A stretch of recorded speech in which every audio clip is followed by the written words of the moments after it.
En la historia del rock todos conocemos a los dioses del Olimpo: Hendrix, Page, Clapton. Sus nombres están grabados en piedra, pero detrás de ellos existe una legión de semidioses, guitarristas geniales cuyo ADN está en cada riff que amamos, pero cuyos nombres no siempre brillan con la misma intensidad. Fueron los arquitectos secretos del sonido, los héroes de otros héroes. Hoy les hacemos justicia. Estos son 10 guitarristas infravalorados que cambiaron el rock para siempre. En 1969, en el escenario de Woodstock, un guitarrista británico relativamente desconocido subió al escenario y desató un huracán de velocidad y furia que dejó al mundo boquiabierto. Su nombre era Alvin Lee, y su interpretación de I'm Going Home fue, para muchos, el momento que definió el festival. Apodado el guitarrista más rápido del oeste, la velocidad de Lee era legendaria, pero era mucho más que eso. Tenía un profundo conocimiento del blues y el rock and roll de los 50 y lo tocaba con la intensidad de una ametralladora. Fue uno de los primeros shredders, un pionero de la velocidad vertiginosa que influenciaría a incontables guitarristas de hard rock y metal. A pesar de ser el héroe de Woodstock y de liderar a 10 Years After a través de una exitosa carrera, su nombre a menudo se omite en las discusiones sobre los más grandes. Una injusticia para el hombre que le enseñó al rock lo que significaba la velocidad. Antes del pop millonario de Rumours, Fleetwood Mac era una de las bandas de blues más puras y respetadas de Inglaterra, y su líder era un hombre al que B.B. King dijo que era el único guitarrista blanco que le daba escalofríos: Peter Green.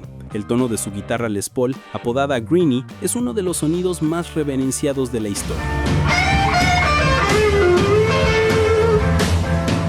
Tenía una habilidad única para decir más con una sola nota que otros con 100. Canciones como Black Magic Woman, sí, él la escribió antes que Santana, o la inquietante The Green Manalishi muestran a un músico de una profundidad emocional abrumadora. Pero el genio de Green fue consumido por su frágil salud mental y su experimentación con sustancias.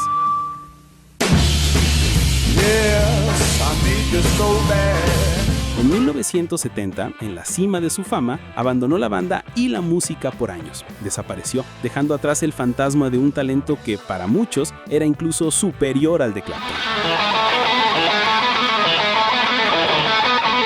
Este hombre era el sueño de un purista del rock, sin artificios, sin disfraces, sin juegos de luces. Solo un hombre, su Stratocaster desgastada y un torrente de blues rock tan honesto y apasionado que era imposible no creer.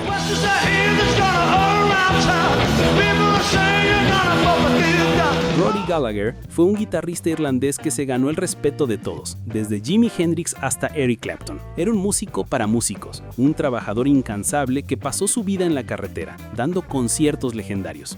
Su habilidad para el slide y su energía en el escenario eran incomparables. A pesar de vender más de 30 millones de discos, nunca alcanzó el estatus de superestrella masiva en Estados Unidos, en parte porque se negó a comprometer su música para sonar en la radio.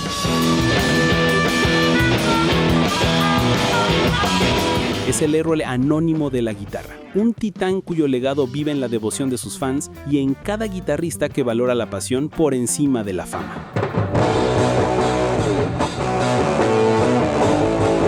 En 1969, un sonido monstruoso emergió de Nueva York. Era pesado, era grueso, y tenía el tono de guitarra más gordo y cremoso que nadie había escuchado jamás. Ese era el sonido de Leslie West y su banda Mountain. Con su himno inmortal, Mississippi Queen, West creó el plano del hard rock y el heavy metal de los 70. Su vibrato era tan poderoso que parecía que podía derribar un muro.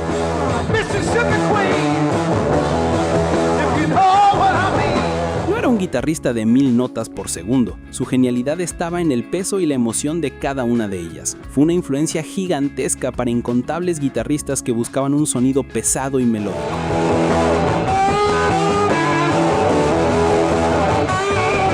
A pesar de tocar en Woodstock y crear uno de los riffs más grandes de la historia, el nombre de Leslie West a menudo se pierde entre los gigantes, pero su tono, ese tono inmenso, es eterno.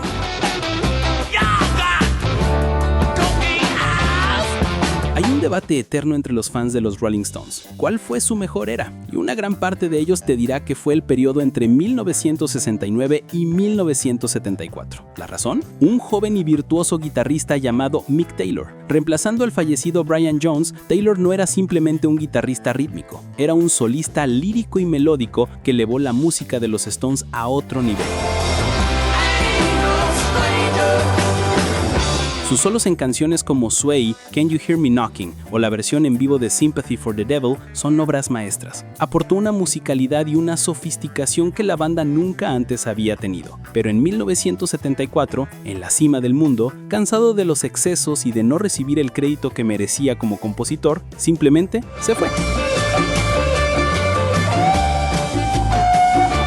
Desapareció, dejando atrás el periodo más aclamado por la crítica en la historia de la banda más grande del mundo.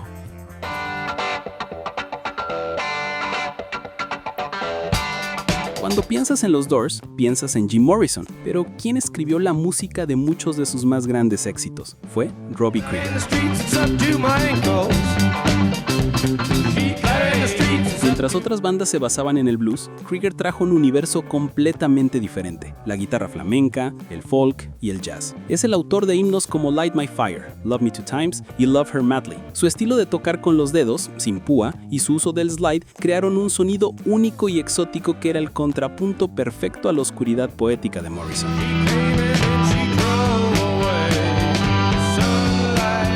Como guitarrista era increíblemente original, creando melodías y texturas que ninguna otra banda tenía. Su figura ha sido tan eclipsada por la leyenda de Morrison que la gente a menudo olvida el genio musical que había detrás del Rey Lagarto.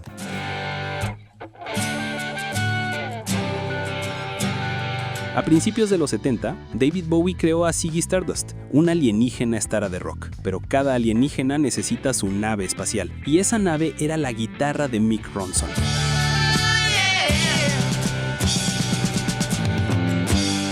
Ronson no era solo el guitarrista de Bowie, fue el arquitecto del sonido del glam rock. Su forma de tocar era una mezcla perfecta de riffs pesados, melodías pop y un tono cortante y poderoso. Creó seguramente alguno de los riffs más icónicos de la década en canciones como Ziggy Stardust, Suffragette City o The Gin Genie. Además, era un arreglador brillante, responsable de las cuerdas en Life on Mars. Era el socio creativo perfecto para Bowie.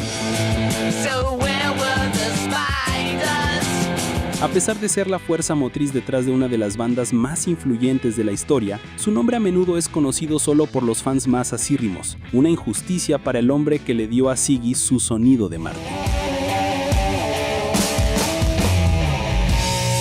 Este hombre no cambió el rock, lo inventó. Literalmente, inventó el heavy metal, y lo hizo por un accidente. Cuando era un adolescente, Tommy Iommi Lostoniferi perdió las puntas de 2 de sus dedos en una fábrica. Para poder seguir tocando, tuvo que afinar su guitarra más grave y usar unas prótesis de plástico caseras, lo que lo obligó a crear un estilo de tocar completamente nuevo, basado en riffs pesados y oscuros en lugar de solos rápidos.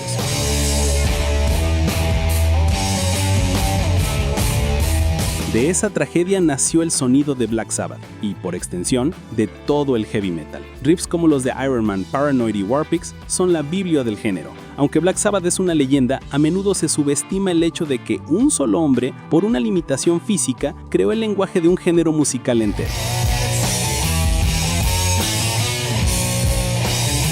Su influencia es simplemente incalculable. Nos vamos un poco atrás, pero su sombra cubrió todos los 60 y 70. En 1958, un guitarrista llamado Link Wray perforó con un lápiz los altavoces de su amplificador para crear un sonido distorsionado y amenazante.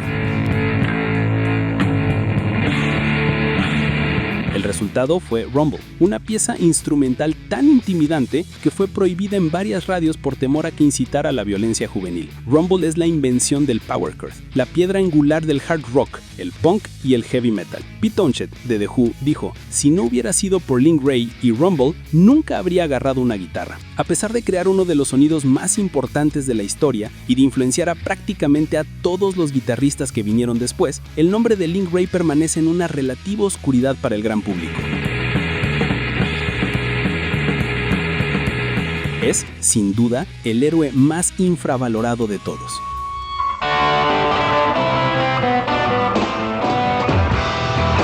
era de guitarristas de blues, Steve Howe era un extraterrestre. Como guitarrista de la banda de rock progresivo Yes, trajo un vocabulario completamente nuevo al instrumento. Su estilo no venía del blues, sino del jazz, la música clásica, el country y el flamenco. Era un virtuoso capaz de tocar pasajes de una complejidad asombrosa.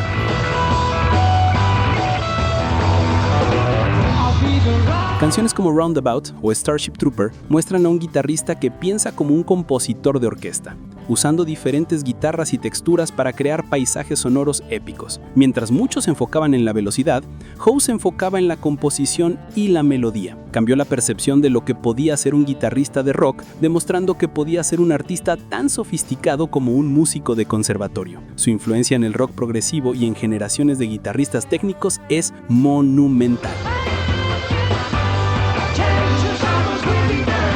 10 titanes, 10 arquitectos del sonido que, aunque no siempre tuvieron los reflectores encima, construyeron los cimientos del rock que amamos. La próxima vez que escuches a tus bandas favoritas, presta atención, porque es muy probable que escuches el eco de uno de estos genios infravalorados. ¿Qué otro guitarrista crees que la historia ha olvidado injustamente? Quiero leer tu opinión y hacerle justicia en los comentarios. Suscríbete al canal, es totalmente gratis y subimos videos todos los días para seguir explorando las joyas ocultas de la música. Nos vemos en el próximo video.